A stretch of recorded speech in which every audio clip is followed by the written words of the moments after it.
If your blood runs orange and blue, this is the pod for you. You're listening to Orange and Blue Bloods, hosted by EJ Stewart. Let's get to it, New York. And with that, the New York Knicks are world freaking champs. What's up? This is EJ Stewart. You are listening to Orange and Blue Bloods, a New York Knicks podcast where we are currently streaming live on YouTube, New Generation Media YouTube channel, live on X, EJ_Stewart, and live on Instagram, Action EJ, as well as we discuss the Knicks going into San Antonio, overcoming a double-digit deficit yet again, overcoming all the ghosts of Knicks playoff failures of the past to break the 53-year drought and bring the Larry O'Brien trophy back to the Mecca. How does that sound, Knicks fans? Woo! Let's go. Let's go. I mean, I don't even know what to say, man. I mean, I hope I got a lot to say because this is a part of the show where I got to talk, right? Sitting here, if you're watching the show, I'm live right now in my Walt Clyde Frazier throwback 1973 authentic. I had been holding on. I hadn't worn this jersey. Something told me not to wear it at any point during this postseason run because at the end of the day, we knew what this team was about. We knew what the goal was for this year.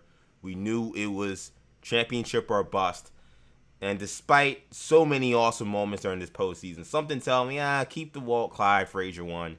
Keep that one in the closet. You don't want to pull that one out yet. You want to pull that one out for when you feel like it's time. And I was thinking today, what's going to be the Knicks gear I wear on the day where they have an opportunity to win their first championship since 1973. And, you know, I was like, oh, should I hedge? Should I wait? I was like, you know what? They got to win tonight. It's got to be tonight.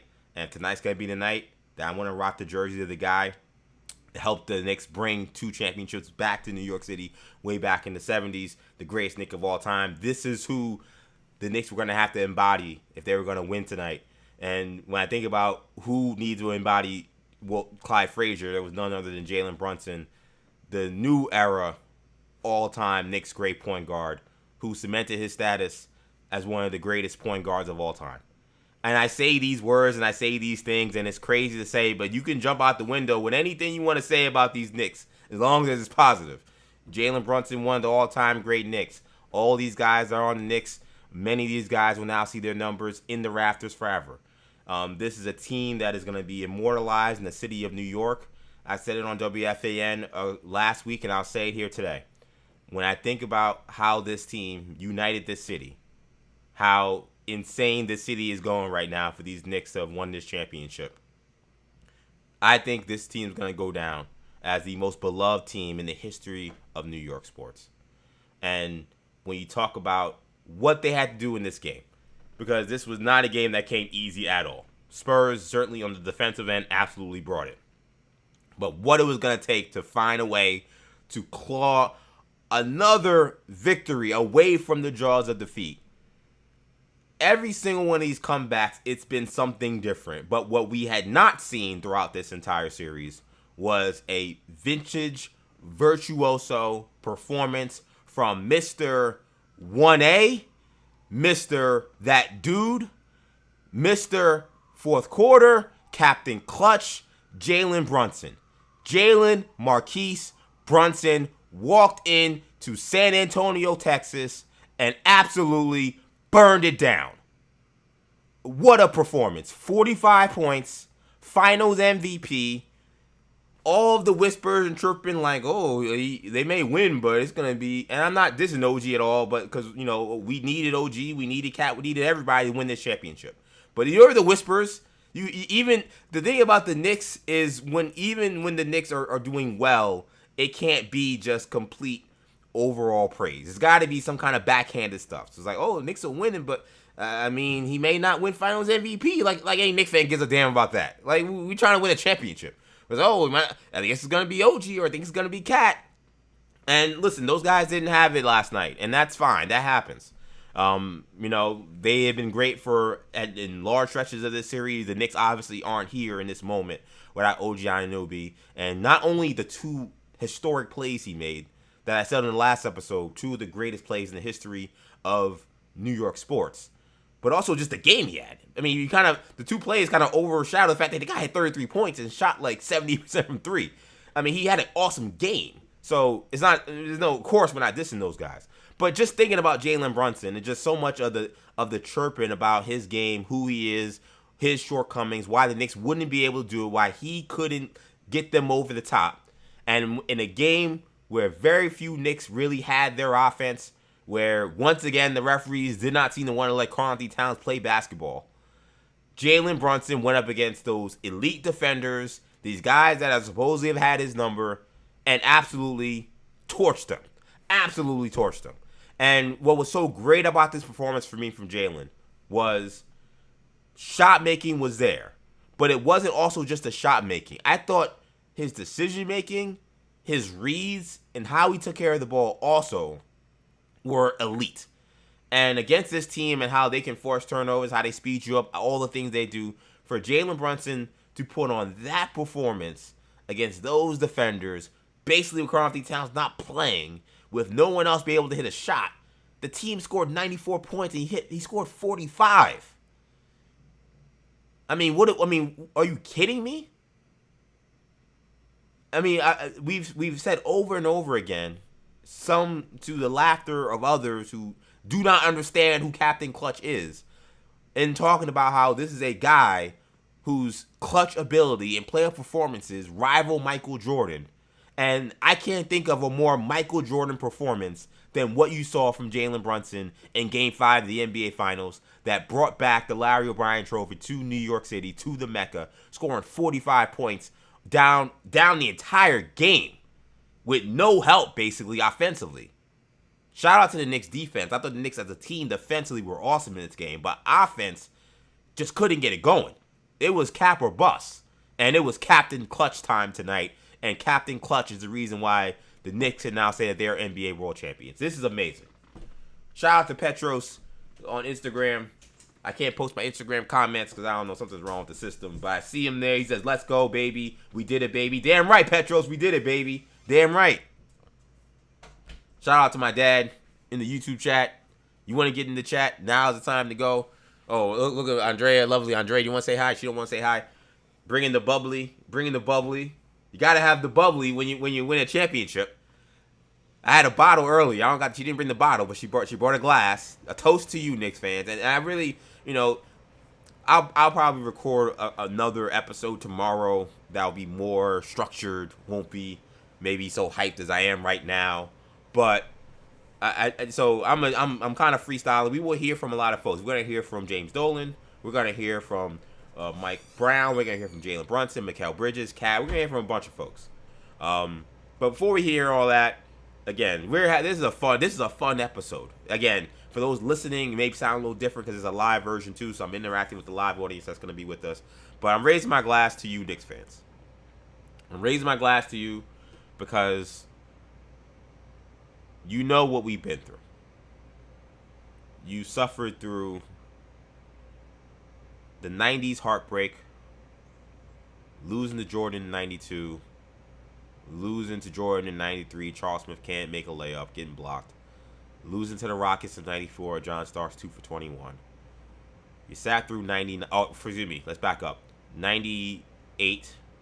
it should be 97, where, PJ Brown thinks it's okay to flip people upside down. And you remember that. You remember 99. Getting to the NBA Finals, Patrick Ewing getting hurt, not having Patrick Ewing available to face these San Antonio Spurs, and then you just remember a lot of futility and a lot of pain. Just 20 years of absolute devastating futility, and here you are, like me, celebrating your team as NBA champions, as world champions. When many folks said they could never do it. And many folks said, "Why, you a Knicks fan? It's a waste of time." I know myself. I know my family members, like my dad, who's a 50-year plus Knicks fan.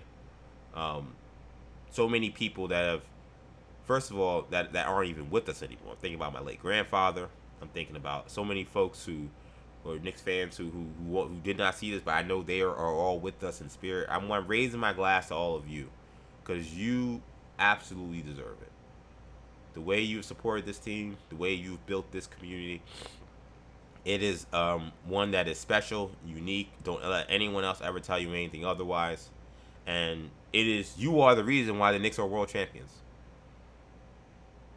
You, despite as bad as the team has been, never accepting that mediocrity, always challenging this front office, challenging this ownership. Once they finally got themselves to become a winning organization, not settling for anything less than championship aspirations. And once they had the team to do it, supporting them the way they needed to, going on the road, going to Madison Square Garden, even though you're spending your life savings, spending your kids' college tuition, sitting outside where maybe it's raining, maybe it's cold, maybe it's hot, with a bunch of hot, sweaty other New Yorkers in bars, in watch parties, outside the Garden. You were all a part of this. And I raise my glass to you. Shout out to my fiance Andrea for bringing this to me, bringing this glass. Shout out to you and a toast to you, because oh my gosh, the Knicks did it. I kept talking about how, because I was getting ready, I gotta get water. I do have my water with me because like it's hot as hell in here.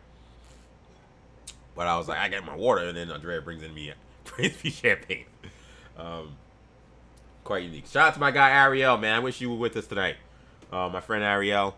He said Ariel got minutes. That's right. Ariel Hukporty actually got minutes in this game.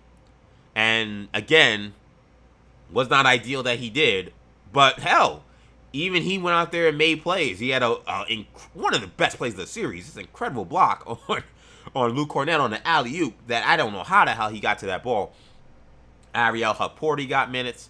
What I loved about this team and thinking about this game is, like I said, this is a game where they absolutely did not have it as a team in terms of the offensive flow, being able to hit shots. This is not a box score outside of Jalen Brunson's box score, which is going to probably be framed by many folks, maybe including myself. There's not a box score that anyone's going to run to and say, oh my God, look how well I played, really. Very few guys are going to do that. But this team just kept fighting. And they did not quit, and they did not give up. And I'm watching this game, and I'm like, early on, I told my friend, shout out to my guys Martin Torres, James Holly, Billy Torres, all of them with me hanging out, watching this game. And I said, and Jay just got to enter the clip, and he's got to empty the clip tonight. I know we've said the whole thing about, and you know, you don't want him to go ISO ball, but it was, we said, oh, you don't have to take all the shots, you don't got to try to be a star. Just the way the game was going and the way the team was playing, it was very clear that, like, for us scoring the ball, they weren't ready to play. Like, they just didn't have it tonight. And I said, Knicks are going to win this game. It's going to be a Jalen Brunson legacy game, which is exactly what they got. But what those guys were ready to do was they were ready to defend, they were ready to rebound, and they were ready to fight. And when I look at a box score that does not see a lot of pretty shooting numbers, but I see 3 steals for Anunoby, 3 steals for Cat, who only played 23 minutes. I see 10 rebounds for Cat, who only played 23 minutes. I see 11 rebounds for Josh Hart. I see 10 rebounds for Mitchell Robinson in just 20 minutes. He had 6 offensive rebounds, and the biggest offensive rebound in Knicks history, but now belongs to Mitchell Robinson. Him just absolutely bullying Victor Wembanyama underneath the basket off a missed free throw to give the Knicks an opportunity to go up 2 scores. I mean, this was a team that, regardless of whatever shots they weren't making, they were ready for the fight. And this game, in terms of what it took to win, nothing embodies New York City. Nothing embodies that toughness, that grit that is needed, than how this team showed up to fight. Because this is what this game was. This was not a pretty 3-point shooting contest. This was not a who's going to score the most points. I mean, obviously, that's always a basketball game. You know what I mean? This was not a who can outscore each other kind of game. This was a who was going to fight. I wrote in all caps after that Mitchell Robinson. Oh, no, it was actually before the Mitchell Robinson. This was another loose ball that, again, it seemed like every loose ball at the end of the game the Knicks got. And I just wrote in all caps, who the fuck wants it more? And this is what this game was about. And with this Knicks team, what they have shown us throughout, not even just this season, but for much of this Jalen Brunson era that they have been, that their competitive spirit, their heart, their toughness is just simply unmatched. And they went up against a Spurs team that's more athletic, that's faster, that's quicker to the ball than them. And it did not matter because this team wanted it more. And for, again, a final score 94-90, a game where Jalen Brunson, again, his box score looks great. Everyone else, not that pretty.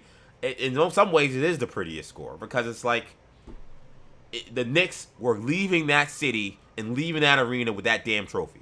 There was no, even if it meant that they only scored 94 or the other team was only going to score 90. They just weren't going to be denied. And they were going to win any way they had to. And I'm so proud of them, man. I'm so proud of this team. I'm so proud of this community as Knicks fans and how they've supported this team and supported this organization. It's just an incredible moment, man. It's just an incredible moment. I'm really happy for everybody involved. Shout out to everybody in the chat. Shout out to everybody watching on IG Live, watching on X. I mean, what a run. What an absolute run.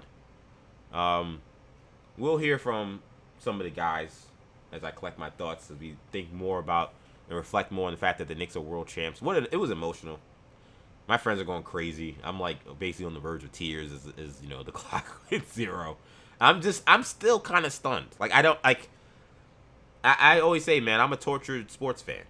I love sports. It's, you know, outside. I know I have no Andrea now, but like outside of my family, like sports is my first and true love always, you know. And I'm a tortured fan. I have the Mets, I have the Jets, I have the Knicks, and I have the Miami Hurricanes in college football, which sounds great, but if I tell you why I became a fan in 01 and I've only seen one title, that maybe it doesn't sound so great. We consider what happened after that. So I'm a tortured sports fan, so I'm just not used to this. I've never seen one of my 1A teams outside of the Hurricanes in my first year watching them and following them in college football. I've never seen one of my 1A teams win a title. Like, I've never seen it. It seems I've rooted for. I love the Dallas Mavericks of the Dirk Nowitzki era. When they won the title, that was awesome because I rooted for those teams so hard. You know, but they're not the Knicks. They're not my team. Like, this is my team. And I'm sitting here and I'm just like, I don't even know what to say. It just so many. It's just you just reflect on so many things. You think just so many people, who again said this could never happen. So many people said that, you know, it was a waste of time to be invested in this team, invested in Jalen Brunson as a star player, as your franchise player. How about all the people that said that Mike Brown couldn't get it done? How about that? I mean, I'll raise my glass also to Tom Thibodeau. This is all about positivity. We're not being negative at all on a night like tonight. He helped set the foundation. There's no denying that. We can put aside whatever criticisms that you and I certainly may have of him, but definitely raise a glass to Tibbs because the team that he inherited were losers. And he instilled not just a belief, but almost a demand of understanding that this was going to be a kind of team that's going to do anything it takes to win. And that it was going to do it through hard work, through dedication, no shortcuts. And I always respect that about Tom Thibodeau. I love that about Tom Thibodeau. He definitely deserves a shout out on this night Knicks win the NBA title. But how about Mike freaking Brown, man? All the conversation about how do you fire Tibbs, and then, oh my God, you got Mike Brown, this guy who we always think about as a guy who maybe gets outcoached in the playoffs and all the different narratives about him. Well, how about the freaking coaching job this guy did? How about managing this game? Because this game, again, with the way the referees took over the third quarter, I was like, this is going to be tough. Cat gets his early foul, and then he's got to manage the minutes and putting in Hakporti, playing small, trying to match that by not having those guys small against Wemby, then having to survive those small minutes with Wemby. Like, Mike Brown, it wasn't like he drew up a bunch of great offensive plays. This was a Jalen Brunson show. But you want to talk about managing a game. He just seemed to know every right button to press. And going back to game 4, putting in Alvarado, a thing that I called for in this series. Mike Brown, he's a phenomenal head coach, man. He's a phenomenal head coach. He's shown that. And, you know, perhaps because of the situations he's in and the high-profile ways in which he hasn't had playoff success. He clearly has been underrated, but I also think clearly he's grown. I mean, he coached this game great. Did not panic. There were so many moments where you could have panicked. This team was down 16 points. There were multiple stretches where you're thinking, okay, the Spurs are going to run away, and they just could not do it. But Mike Brown and how he just managed his team throughout this entire year. I mean, this was a team that multiple stretches in the year, we were all crashing out. I was one of them, being like, what the hell is going on? Does this team understand, like, the goal at hand? Do they understand the seriousness of this? Do they understand how much this community is behind them and is starving for this? And, everyone say that the community wants it more than them, but there were just stretches during the season where you just wondered where the focus was and how he strategically masterclassed this entire run to get them ready for this moment where they go through an entire postseason, and they lose 3 games. Think about that. They've lost 1 game since the first round. The playoffs are supposed to get harder as the playoffs go on, and we know how hard this series was despite the Knicks winning in 5. But you go through a playoffs and you lose 3 games, and you're a team that everyone was doubting and everyone said that was probably maybe get eliminated in the first round. And then when you get to the finals, so much of the narrative is, oh, well, the Western Conference, whoever comes out of the East is in trouble against the Western Conference. Like I kept saying, the Knicks are not whoever. That's why I hated that stupid narrative about whoever comes out of the East is in trouble. I'm like, the Knicks are not these other teams. I can't speak for the Celtics. I can't speak for the Cavs. I can't speak for the Sixers. I can't speak for the Pistons. I can't speak for those guys. I can't speak for them. I know who the Knicks are. And I know what they're about. And I know the team that they've put together. They are not those other teams. So if you're talking about the Knicks facing a lot of these teams, roll the ball out, man. Let's play. And this team embodied that. And Mike Brown, he did a phenomenal job coaching them throughout this postseason, man. Just an absolute phenomenal job. Let's hear from James Dolan. Weird segue. But we should hear from James Dolan because we've heard probably too much from him, to be honest, throughout this finals. We haven't really heard it pretty much since whenever he went on WFAN during the winter to declare the Knicks were going to win a title. But we hadn't really heard from him since, and he hasn't really talked much over the last few years, which has been good. We've heard probably too much from him in the last week or so, but they did win a championship, and he is the owner. And here he was celebrating the win and talking about what it means for not just him and the organization, but also for the city. I saw a team. We were a team. We've been a team the whole time. But I want to say something to New York. Hey, New York, I'm sorry it took so long, but here we are, and hopefully it won't take that long again. Yeah! Nah, just think about Leon Rose, man. Like all of these people who kept talking about, well, he don't speak enough, and how come he's not speaking? He's not being respectful to the press. He's not being respectful to the fans. All that stuff that people didn't care, that nobody ever cared about. And now here he is.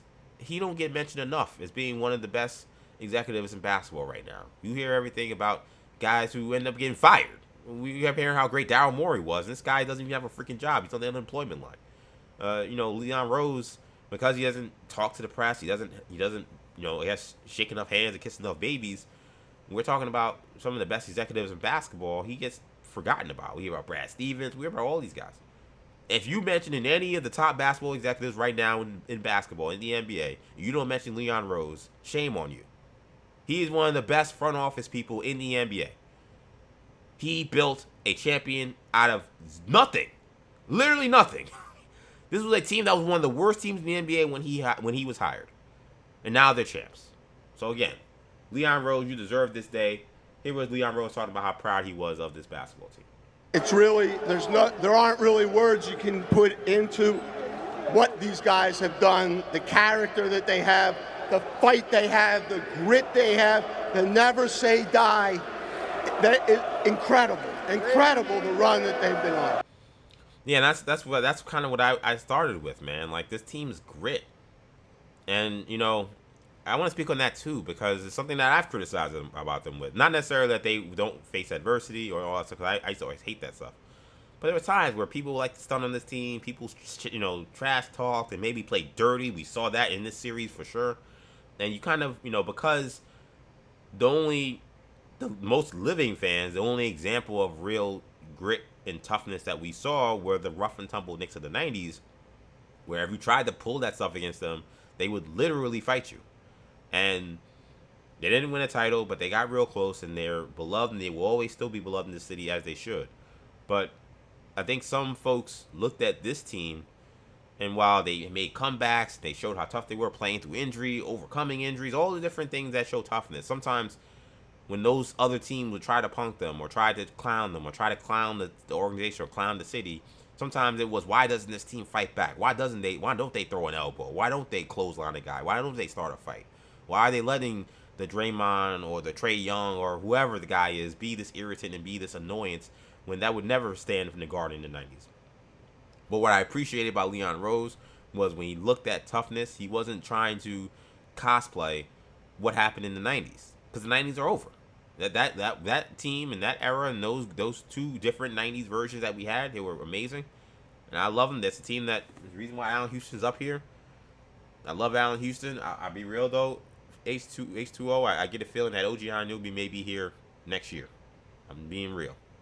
But I just what they built was a team that had toughness in ways that maybe we didn't think about, because this is a team that always kept fighting back, that never gave up, that never quit. And in this game, this was a microcosm of that.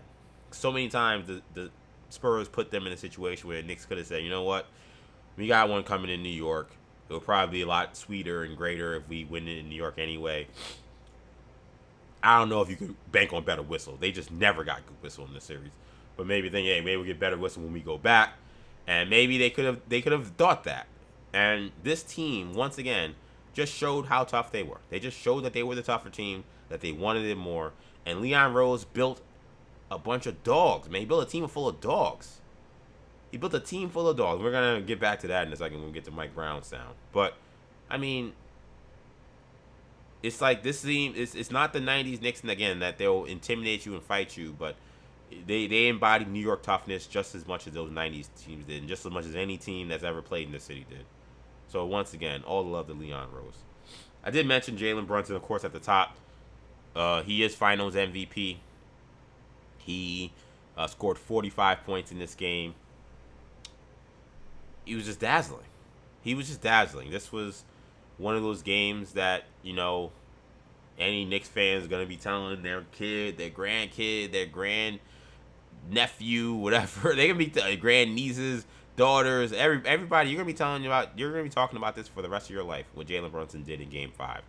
On the road, down, no one else really to help, cat in foul trouble. 45 points. Finals MVP.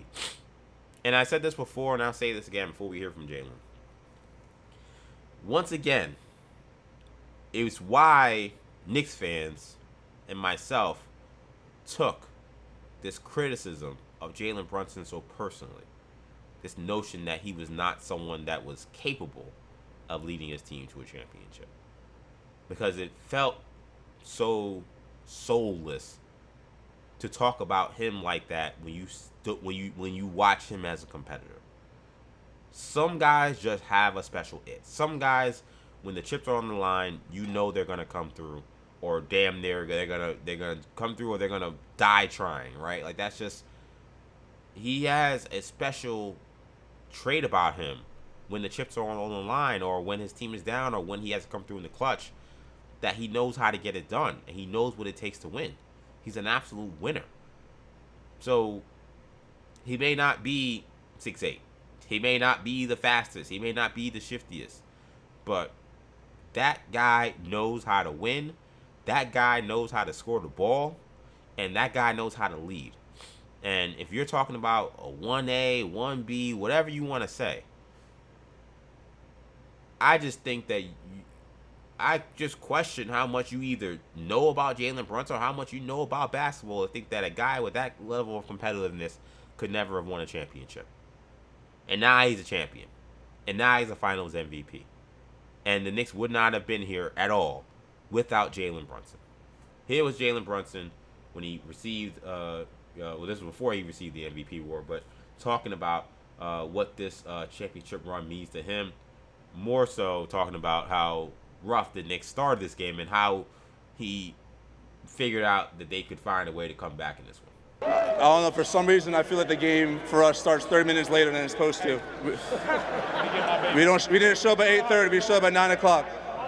Yeah, it's mad. It was maddening, this series. Like, I've never seen a 5-game series happen where all of a sudden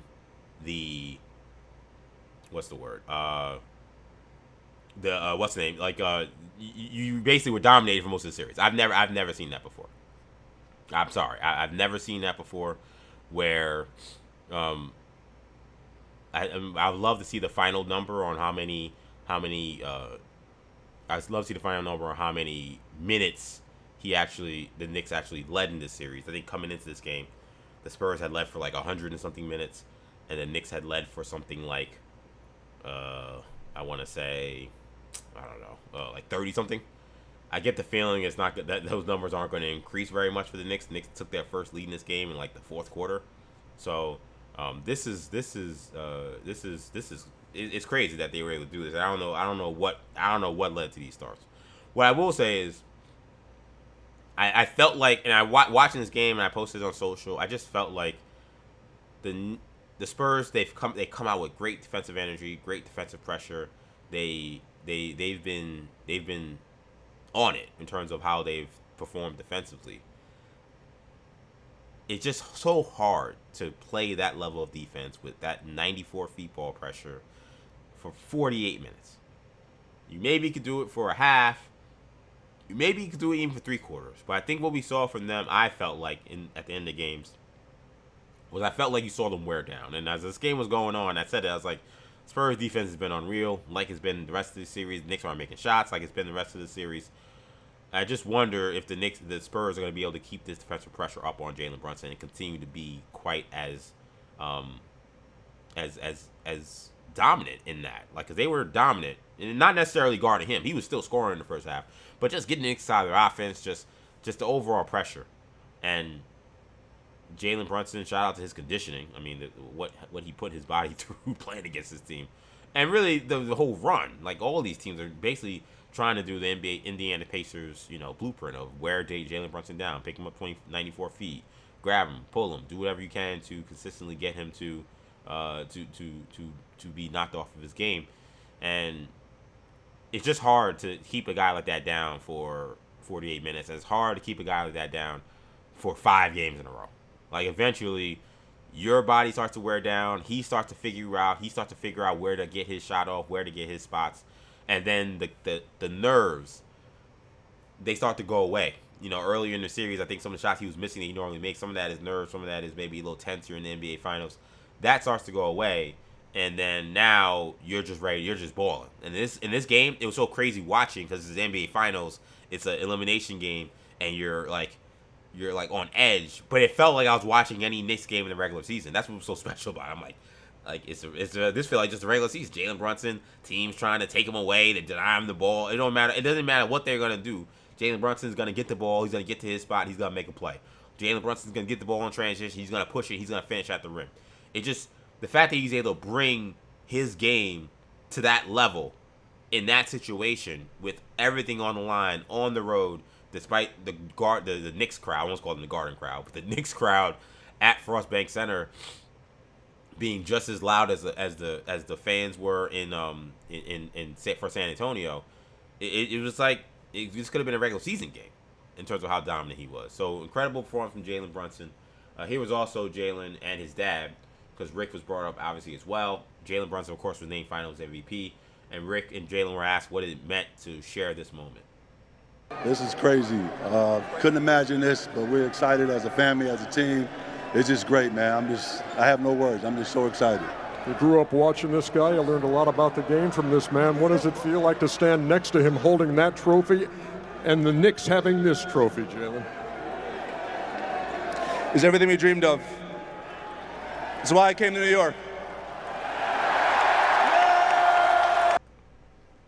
mean, we're all glad he's here. And it's crazy. Like, he said, this is what we dreamed about. This is why I came to New York. When the Knicks signed Jalen Brunson, this was not spoken about as the building block to an NBA championship. I think even the highest praise for the Jalen Brunson signing at the time, I don't think would have said that. I think he said maybe he's a piece to them beginning the process of maybe being a consistent playoff team, and then see what happens from there.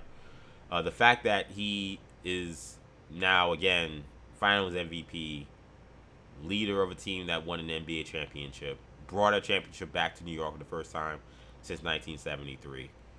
It's crazy to think about where we were when he was signed, and all the questions and all the questions about the Knicks actually making the full court press to try to sign him. Remember, it was, why are you going all crazy trading Kemba Walker and the number 8 pick and all that salary cap space so you can sign Jalen Brunson? How do you do that? Why are you bringing on his dad? You got to sign his dad for him to come to the Knicks. The only reason he come to the Knicks is his dad's coming. I mean, you hear all this nonsense. Absolute nonsense. And Jalen Brunson, throughout the noise, what's been so great about him as a leader is how much he's been able to block out the noise. Despite all that, when he signed, his thought process was, again, the goal is to win a championship. It wasn't going to happen in the first year, but he took the Knicks to the playoffs immediately in his first year, and immediately said he was established himself as a star.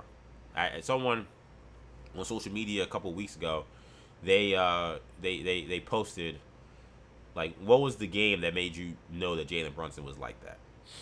And I mean really like that, because you could argue there were plenty of games in that first regular season where, like, yo, this guy is really good. But when you thought that he was a star, and I went back to, like, thinking about that Orange and Blue Bloods episode we did after the Knicks won Game 5 in 23 against the Heat. We played all 48 minutes, had 38 points, and, like, 1 turnover. Team, no Emmanuel Quickly, he's hurt, so you have no backup point guard. And he's being picked up full court press by Caleb Martin and the other guy the guy was on the Hawks now, but is now used to play for the Heat. Gabe Vincent, like, these guys picking him up 94 feet, excellent defensive players, trying their best to stop this guy, and he just would not allow the Knicks to lose that night. And thinking about that, and thinking about the Game 6 that they did lose, and he did make a turnover in the last play, but he had a 40-burger in Miami. Team, no one showed up. Kind of like tonight, it was kind of similar. No one else shows up. You're down the whole game. You have to make a comeback, and Jalen Brunson almost single-handedly brought them back to win that game, send that series back to New York. That was the moment I said the Knicks have a franchise player. They have a special player and a guy that absolutely could be the guy that leads them to a championship. I said that on this podcast. This was the first iteration with Tommy. Shout out to my guy Tommy Beer. We got to make sure we get him on now that we can celebrate this championship. That was the first iteration of this podcast when I said that. And now we're here today talking about what Jalen Brunson's been able to do, and something that he was thinking about pretty much when he signed here. It's incredible. Got to give a round of applause to Cap again.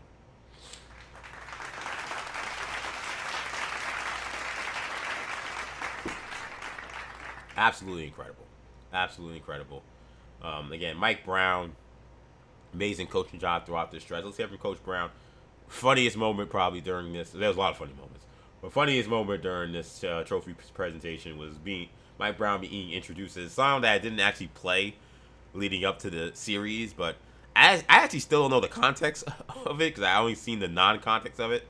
But for some reason, in the media day press conference for the NBA Finals before Game 1, Mike Brown lets out a "Who Lets the Dogs Out" chant randomly. I still have no idea what the context was, but when he gets called to the podium, he gets asked his first question. Of course, the Knicks guys jump right all over him. They start chanting, "Who lets the dogs out?" And Mike Brown was well ready to join them in that.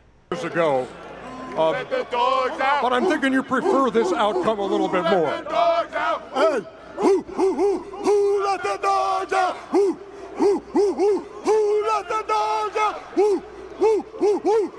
We got some dogs on this team, baby. New York City is full of dogs, and we came to get it.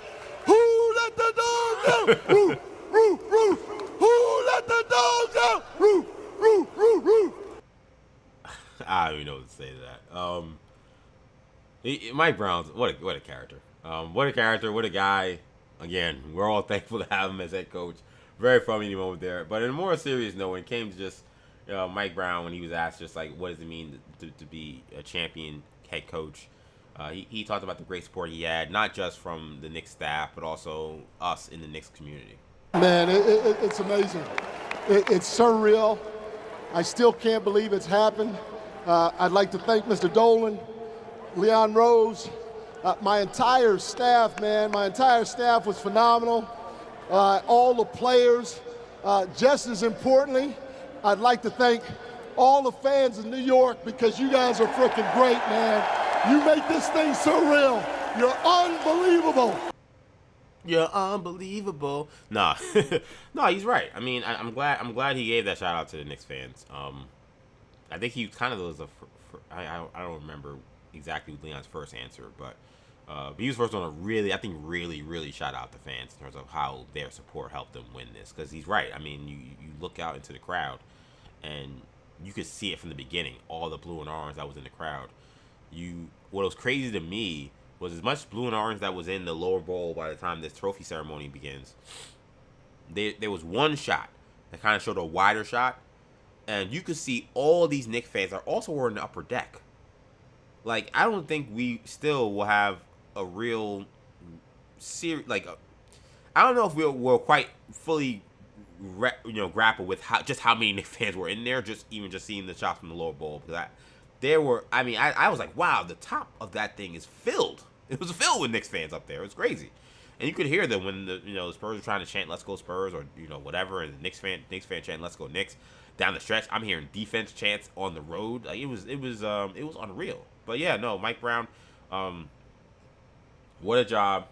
I'm so happy the Knicks hired him as head coach, and they're so lucky again to have brought him here. OG Anunoby, let's hear from him. Did not have the best game, but he did make some big defensive plays. He was an impact player on that end, which is what's great about him. Is even when he's not making shots, or even when he's not a big offensive threat, he can still find a way to be impactful defensively. He had 8 rebounds. He had 3 steals. Here was he talking about the fact that last time around, he was asked about the fact that when he was in Toronto, he won an NBA championship with Kawhi Leonard, but he was out. He had appendectomy surgery, and he never returned to the playoffs. He didn't play a single game in the playoffs. He was on Anunoby being asked what it's like to now be forever linked to an NBA championship in such a major way because of what he did, obviously, in Game 4. It's very special, It's what we've been working for the whole season. This was our dream, It was our goal, and we did it. That you did, OG. That you did. Definitely a round of applause. Definitely OG Anunoby still for one of the greatest performances and greatest plays we've ever seen in NBA Finals and NBA history. That tip in. Josh Hart, again, Josh Hart hit some big threes in this game. Again, him and Bridges, the Villanova boys, there's anybody outside of Brunson who can kind of point to the box score and say, okay, I played pretty good. Josh and Mikhail can say that. 4 for 11. He didn't make twos, but he was 3 for 6 from 3. He hit some monster threes. It seemed like every three he hit, it was kind of teetering. It's like, oh, if he don't make this shot, they come down and score again. Knicks might need a timeout, or they might be in trouble. And he always seemed to kind of stem the lead from getting too out of hand, or seemed to hit a three that really made the Knicks comeback feel like it could be a reality. And here was Josh Hart talking about, what is it like to do this with your Villanova brothers. And he had the words that I think will now echo throughout Knicks world forever.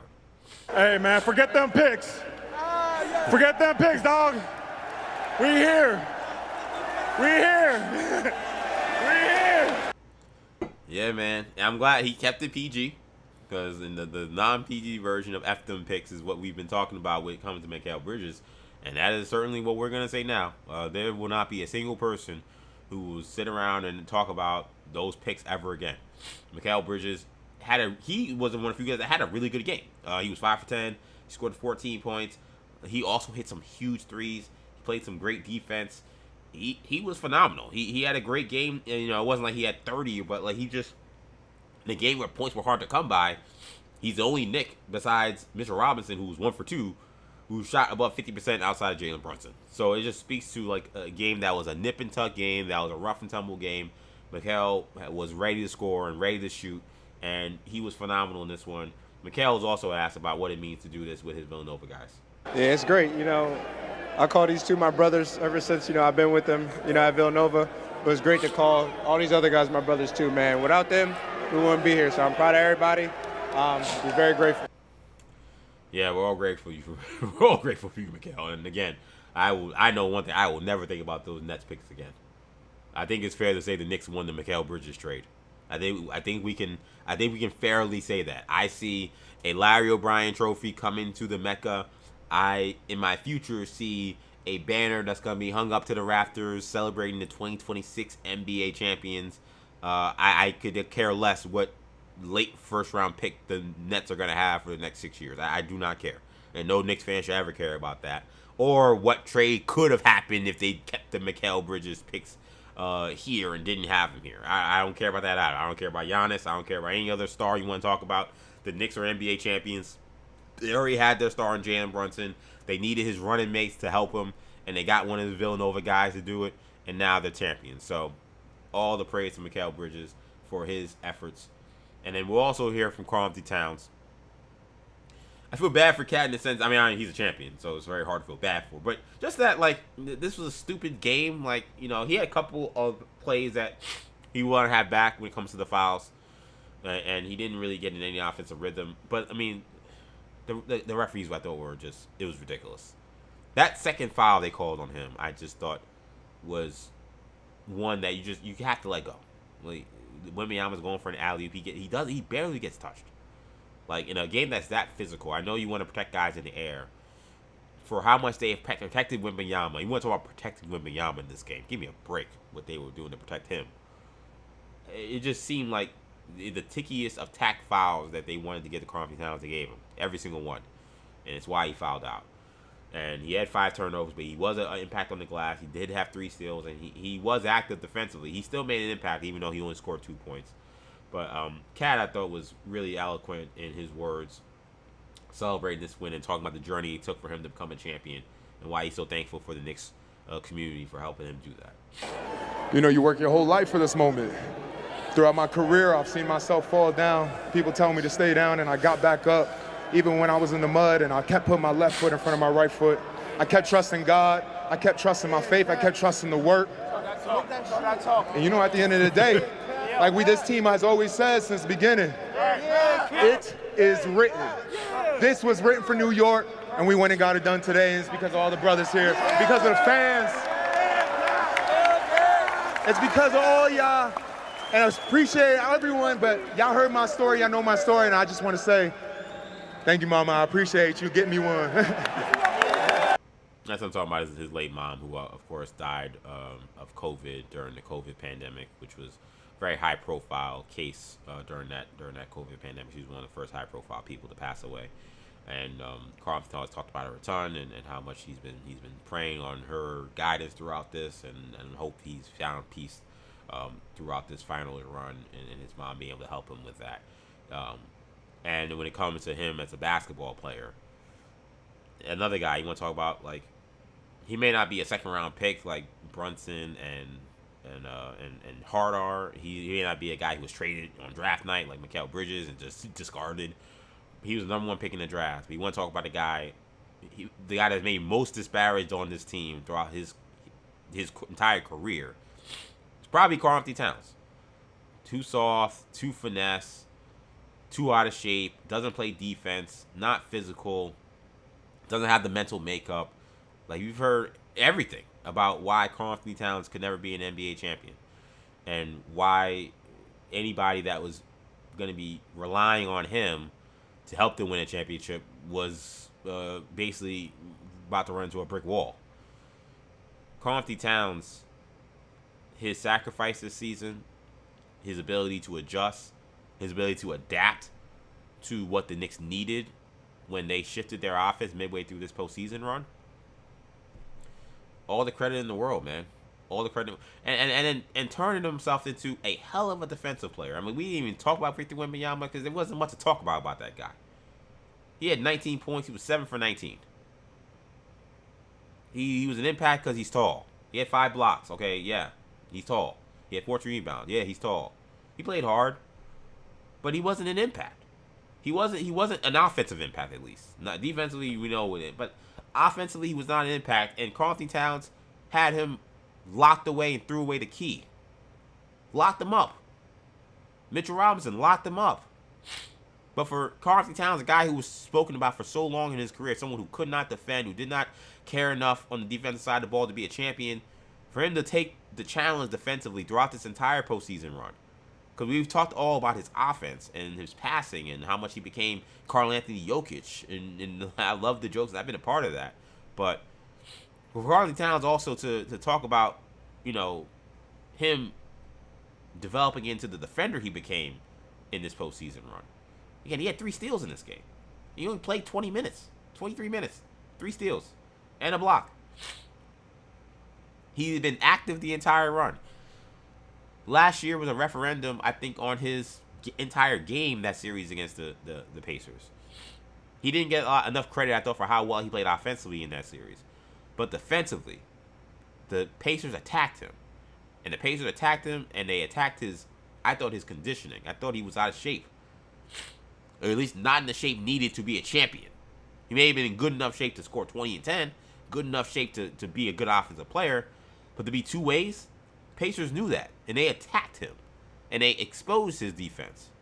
And he came in this season, in this postseason, clearly in much better shape, and with the will and the desire and the want to be an impact player defensively, and he showed he could. I kind of criticized Mike Brown for, I thought the backhanded compliments towards the end of the year when Cat was playing better defense. He said, well, Cat could be a good defender when he wants to. I felt like, man, you've been kind of out of this guy all year. Why are you even poking that bear?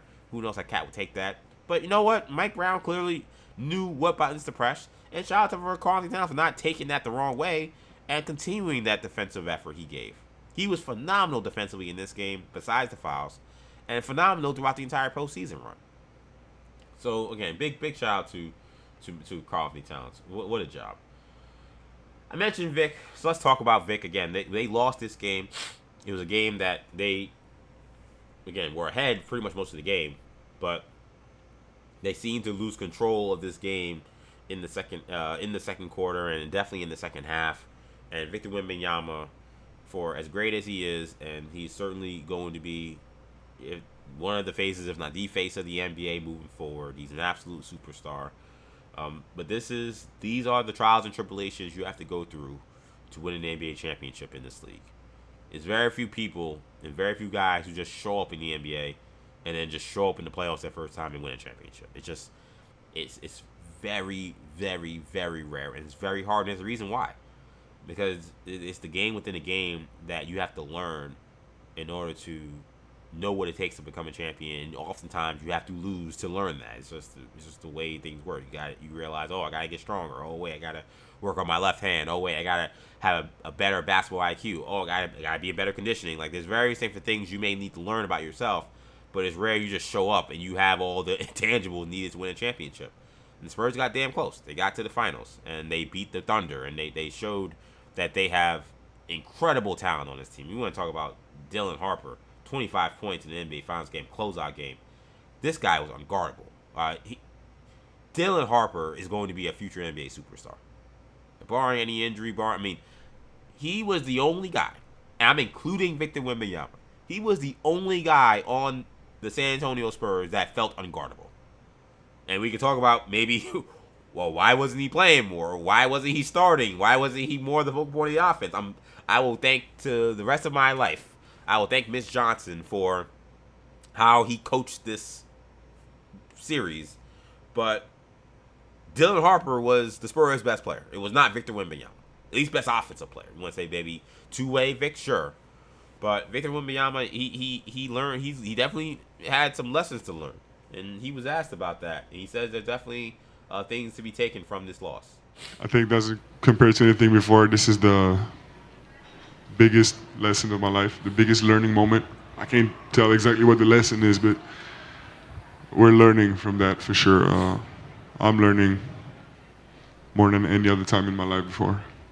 Okay, so you asked, what is Victor learning from this? Well, he says that the margin of error is really small when you get to this point in the playoffs. One of many things I learned is the margin of error is very, very thin. Our domination stints are absolute. We absolutely dominated for most of the series. But our errors, our mistakes, are punished so hard that we can't have ups and downs like this so much, you know. The ups are okay, the downs, it's the reason we lost. I mean, yeah. I mean, it is the reason they lost. I feel like, first of all, Victor Wembanyama got very lucky in this game that he didn't get another flagrant foul. The refs missed one of the most egregious flagrant foul closeout, landing space area plays I've maybe ever seen. I'm lucky. They're very lucky for the Knicks. Jalen Brunson wasn't seriously hurt in that, and if he got that flagrant foul, had they won this game, he would have been suspended for Game 6. So it felt like, and I don't know what would have happened in terms of like the NBA reviewing a play and determining if a flagrant can be given retroactively. We've already done this song and dance before, and we saw the nonsense they pulled before. I doubt they pull it again with that in terms of like saying, oh, we will overlook it. I think they would have probably found a way to get him out there for Game 6 regardless of what happened. But, I mean, he's saying they got to learn from the fact that, despite how dominant they were at times, they still lost and they were getting punished when they did make mistakes. With that team, I didn't hear all the sound from the Spurs, and I'm sure there was some that's congratulations to the Knicks for all they did or whatever. But, I feel like even a little bit in that answer, I do feel a little bit of a youthful arrogance about them and their team and what it takes to win games. Vic certainly says he's got to learn from this because it's like, how could we be so dominant and yet we are losing these games? It's like, well, it's a 48-minute game, man, and it's a 48-minute game, and playing with leads is also a big part of basketball. Like, you can get ahead on a team, but knowing how to play with that lead, knowing how to play 48 minutes at the same intensity, like, I mentioned Game 1, I felt like he was unserious. Like, I felt like at Game 2, he definitely was unserious. I was like, this is a guy who's unserious. He's talking about how he's not worried about anything. He's talking about how he doesn't have to change anything. And then the first half, he's getting destroyed by Karl Anthony Towns. He's no impact. He was playing like it was a regular season game, and not the way Jalen Brunson was, where regular season, this is easy. He was playing as regular season as in, I don't got to give a lot of effort. Like, it was, what are you doing? So, all that, we were dominant for all these minutes, or dominant for so parts of the game, it was so, as you were, so absolute when we were dominant. Well, that doesn't really matter, because it's not about who's dominant in the first quarter or in the second quarter. It's about who ends up, obviously, the most points at the end of the game, and the Spurs were unable to do that in 4 out of the 5 games, and in each of these games, they got walked down. They got absolutely walked down by the Knicks, and they could not execute their offense, and they could not consistently get stops for a team that's identity is defense. They had to ask themselves some long questions, hard questions about why that was. They're going to ask some long, hard questions about why, again, Dylan Harper wasn't out there more and had the ball in his hands, why De'Aaron Fox is on the team. They got a lot of soul-searching to do to lose the NBA Finals like this. And maybe they should have had more respect for the Knicks. Maybe all the, we are fine, we're going to win the next 3, all that stuff, it doesn't do anything. Talking and saying we're okay and we're going to win and we're just the best, none of that does anything if you don't actually go out there and make the plays necessary. If you are getting beat to loose balls, if you're getting put under the rim on a crucial rebounding situation, it doesn't matter that you were dominant in the first quarter. None of that matters. Sometimes with basketball, we get to the end of the games, man, it's about who wants it more, like I said earlier. Knicks wanted it more. And wanting it more also means playing smarter too. And you guys didn't play smart. So you did not deserve to be NBA champions. And you, listen, with that team and him and Harper, I have a hard time believing they won't be NBA champions at some point in their careers. But the better team won. And the better team doesn't mean who could blow out the other team and have the biggest lead. It's about who can, again, be the team that has the most points at the end. In the Knicks, every game in the series except for one, they had the most points in the end. Man, what this is what a special night. What a special night. Thank you guys so much for rocking with me, man. Orange and Blue Bloods. we'll be doing so much fun stuff. Parade's coming. I actually gotta look it up. Did they put up anything on like when this parade is gonna happen? I celebrated with my friends. Pictures are up online and stuff. Got to work. Thursday? What? I'm not gonna be here on Thursday. That sucks. Wow, that's a long time between now and the parade. Alright. I will not be here for the parade, unfortunately. I feel like I can now, I think it's probably safe now I can divulge why I'm not gonna be around. I've been talking about how I had this wedding coming up and why I've been very stressed about this Knicks series. My wedding is on what would have been Game 7 of the NBA Finals. Obviously, it's not by design. I did not know the Knicks were going to be playing in the NBA Finals. And that it would be a Game 7 on Juneteenth, 2 years before when I booked the date for our wedding. But the hope was that, okay, they win Game 5, the parade would be like on Monday or Tuesday. You know, my wedding being on Friday and not being here in New York means that I won't be here, which is sad. So that's unfortunate. I really, really, really wish I could be at this parade, but I'm not going to be able to. Literally, there's no chance for me to get to this. That sucks. That really sucks. But it doesn't mean this isn't still a special night. It doesn't mean this isn't still a special run. It doesn't mean that being here with you, the audience that's been with me since we brought this show back, and some of y'all were loyal from when the show was originally launched by Odyssey and launched by WFAN and stuck with me all this time. I can't thank you guys enough, man. Can't thank you guys enough. Again, you all deserve this. Knicks fans deserve this. And we're very lucky to have this team. We're very lucky to have this team. I really hope you guys enjoyed this postseason run. I hope you guys enjoyed listening to these episodes during this postseason run. Again, when I got this podcast back, it was happenstance. This was not something that was planned. You know, I was doing 40 Days and 40 Nights on New Generation Media. I was having fun doing that. That was going to end soon. I didn't know exactly what was coming next. And again, I don't know if it's ready. I'm ready yet to say everything that went into how I got the show back, but eventually I got word that I could take the show back if I wanted to, and there was no way I wasn't going to take the show back. And to take the show back and be able to cover the Knicks' first NBA championship since 1973, to do that here on Orange and Blue Bloods, it's unreal. I'm sitting here, it's 1:50 a.m. the morning after the Knicks won an NBA championship. I'm rocking a Walt Clyde Frazier throwback uniform, or jersey rather, not full uniform. I saw a picture outside of a bar, one guy that was dressed as JALEN Brunson, full gear, jersey, shorts. He had the Kobe's on. He had the black arm sleeve on the left arm. I mean, full JALEN Brunson. I'm not doing that. I got regular shorts on, but I got the Walt Clyde Frazier jersey on. But the fact that I never would have imagined that I'd be sitting here, you know, when I got that call, basically 4 months ago, that this was a possibility. Never thought I'd be sitting here 4 months ago, that I'd be sitting here talking to you on this Knicks podcast about the Knicks being NBA champions. I thought maybe Knicks are NBA champions. I didn't think that I'd have a platform to talk about it, at least a Knicks platform to talk about it, and now I do. And it ain't going nowhere. And I thank you guys for rocking with me and supporting me throughout all this. And we're going to keep going again. I'll definitely make sure we have another episode. Again, I'll probably record again tomorrow.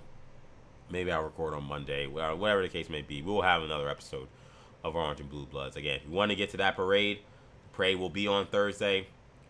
It is heartbreaking. I'm not going to be there. I literally was looking at the history of, like, sports in, like, various different, like, you know, and, like, we haven't had many, but, like, Gotham FC, I looked at the Giants, I looked at the Liberty, and I was like, so if the Knicks win a Game 5, the parade will probably be on Monday or Tuesday, I'm thinking. Like, I was like, yeah, because they have plenty of time and people, but I don't know why they need from Saturday to Thursday. That seems really long.